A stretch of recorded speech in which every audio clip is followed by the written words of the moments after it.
Hello friends, stock psychology की एक और नई वीडियो में आपका स्वागत है।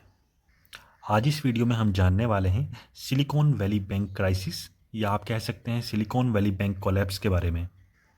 सिलिकॉन वैली बैंक कोलैप्स की चर्चा बहुत दिनों से न्यूज़ में तो चल रही है और आप सबने भी सुना होगा, लेकिन आप सबको पूरी तरीके से पता नहीं होगा कि सिलिकॉन वैली बैंक कोलैप्स कैसे हुआ और इसका पूरे वर्ल्ड की स्टॉक मार्केट पर नेगेटिव इम्पैक्ट कैसे देखने को मिल रहा है।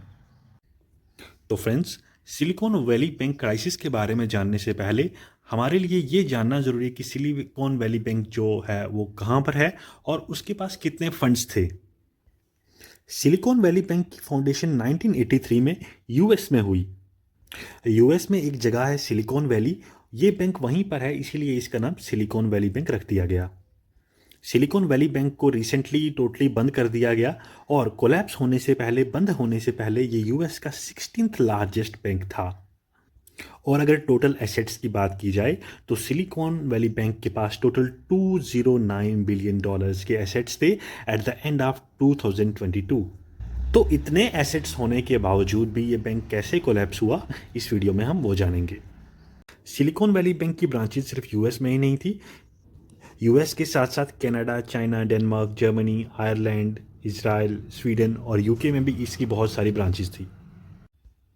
ऐसा कहा जाता है कि यूएस के टेक्निकल सेंटर के लिए वैली बैंक जो है वो बहुत इंपॉर्टेंट रोल प्ले करता था और यूएस के तकरीबन आधे वेंचर बैक टेक्नोलॉजी और हेल्थ केयर कंपनीज का जितना भी फाइनेंस है वो सिलिकॉन वैली बैंक से ही आता था।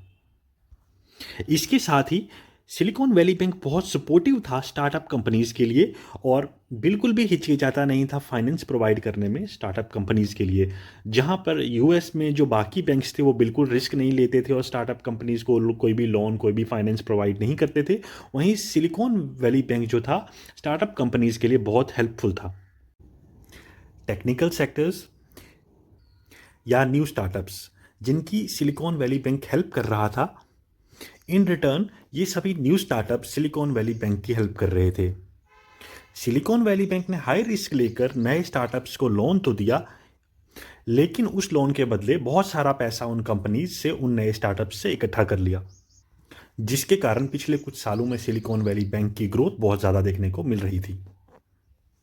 2019 के एंड तक सिलिकॉन वैली बैंक के पास टोटल एसेट्स 71 बिलियन डॉलर थे, जो कि मार्च 2022 के एंड तक बढ़कर 220 बिलियन डॉलर हो चुके थे।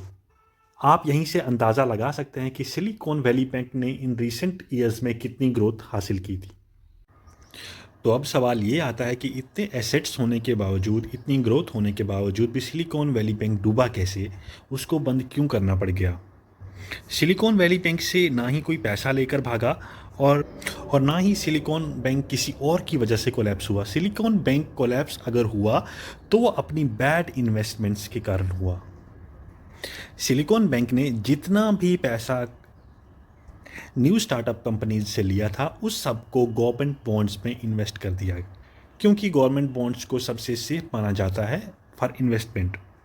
और सिलिकॉन वैली बैंक ने ये तब किया जब इंटरेस्ट रेट्स जो थे वो बहुत कम थे, और ऐसा सिलिकॉन वैली बैंक ने इसलिए किया क्योंकि the government bonds were considered a safe investment. लेकिन सिलिकॉन वैली बैंक का टाइम तब तक ही अच्छा चला जब तक फेडरल रिजर्व बैंक ने इंटरेस्ट रेट्स हाइक करना शुरू नहीं किए। जब फेडरल रिजर्व बैंक ने इंटरेस्ट रेट्स को बढ़ाना शुरू किया, तब से ही सिलिकॉन वैली बैंक के बुरे दिन शुरू हो गए। और उसका कारण ये है, bond prices fall when interest rates goes up. Interest rates बढ़ने लग जाते हैं, वैसे वैसे गवर्नमेंट बॉन्ड्स के प्राइस कम होने लग जाते हैं। और यही सिलिकॉन वैली बैंक के साथ हुआ, जिसने अपना पूरा पैसा गवर्नमेंट बॉन्ड्स में लगाया था, उसका पूरा पैसा धीरे धीरे करके डूब गया।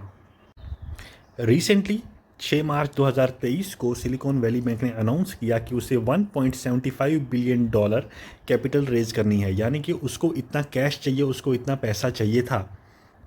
जैसे ही लोगों ने बैंक का ये अनाउंसमेंट देखा तो वो एकदम से अवेयर हो गए कि बैंक के पास तो पैसा ही नहीं है, bank is short of capital. ये न्यूज़ फैलती चली गई और सब लोगों ने अपना पैसा जो है वो बैंक से, सिलिकॉन वैली बैंक से विड्रॉ करना शुरू कर दिया। जिसकी वजह से सिलिकॉन वैली बैंक के स्टॉक में 60% गिरावट देखने को मिली मार्च 7 को। और कैलिफोर्निया रेगुलेटर्स ने मार्च 8 को सिलिकॉन वैली बैंक को बंद कर दिया। सिलिकॉन वैली बैंक का नेगेटिव इम्पैक्ट सिर्फ सिलिकॉन वैली बैंक तक ही नहीं रहा। इसके नेगेटिव इम्पैक्ट से एक और विक्टिम बना, एक और बैंक विक्टिम बना, जिसका नाम था सिग्नेचर बैंक। सिग्नेचर बैंक के एसेट्स भी $100 बिलियन के आसपास थे। और जैसे ही सिलिकॉन वैली बैंक के बंद होने की न्यूज़ फैली, वैसे ही लोगों ने अपना पैसा सिग्नेचर बैंक से भी निकालना शुरू कर दिया और रेगुलेटर्स को मार्च 10 को इस बैंक को भी बंद करना पड़ा। सिलिकॉन वैली बैंक कोलैप्स का नेगेटिव इम्पैक्ट सिर्फ यूएस में ही देखने को नहीं मिल रहा, बाकी पूरे वर्ल्ड की स्टॉक मार्केट और बैंक्स पे देखने को मिल रहा है। क्योंकि पूरे वर्ल्ड से जो न्यू स्टार्टअप कंपनीज थी, उन्होंने अपना पैसा सिलिकॉन वैली बैंक में इन्वेस्ट किया हुआ था। और बहुत सारी इंडियन न्यू स्टार्टअप कंपनीज भी थी जिन्होंने अपना पैसा इस बैंक में लगाया था। इसी कारण ये देखा जा रहा है कि जब से सिलिकॉन वैली बैंक कोलैप्स की न्यूज़ चल रही है, तब से इंडियन शेयर मार्केट भी गिरावट में देखने को मिल रहा है। होता यह है कि रिटेल इन्वेस्टर्स जो होते हैं, उन जैसे ही कोई भी नेगेटिव न्यूज़ मार्केट में आती है तो नेगेटिव सेंटिमेंट्स के चलते अपना पैसा निकाल लेते हैं ताकि उनको मार्केट से ज़्यादा लॉस ना हो, और इसी कारण मार्केट में गिरावट देखने को मिलती है। तो जब तक ये न्यूज़ चलती रहेगी, सिलिकॉन वैली बैंक कोलैप्स और सिग्नेचर बैंक कोलैप्स की जब तक न्यूज़ चलती रहेगी, तब तक स्टॉक मार्केट में आपको ज़्यादा हाइक देखने को नहीं मिला। छोटा मोटा किसी दिन हाइक देखने को मिल सकता है, लेकिन जब तक कोई बड़ी पॉजिटिव न्यूज़ मार्केट के लिए नहीं आती, तब तक ऐसे ही मार्केट में गिरावट आपको देखने को मिलेगी। फिलहाल इस वीडियो में इतना ही, मिलते हैं अगली वीडियो में। अगर वीडियो पसंद आई हो तो इसे लाइक और शेयर ज़रूर करना और चैनल को सब्सक्राइब ज़रूर करना। Thank you for watching the video.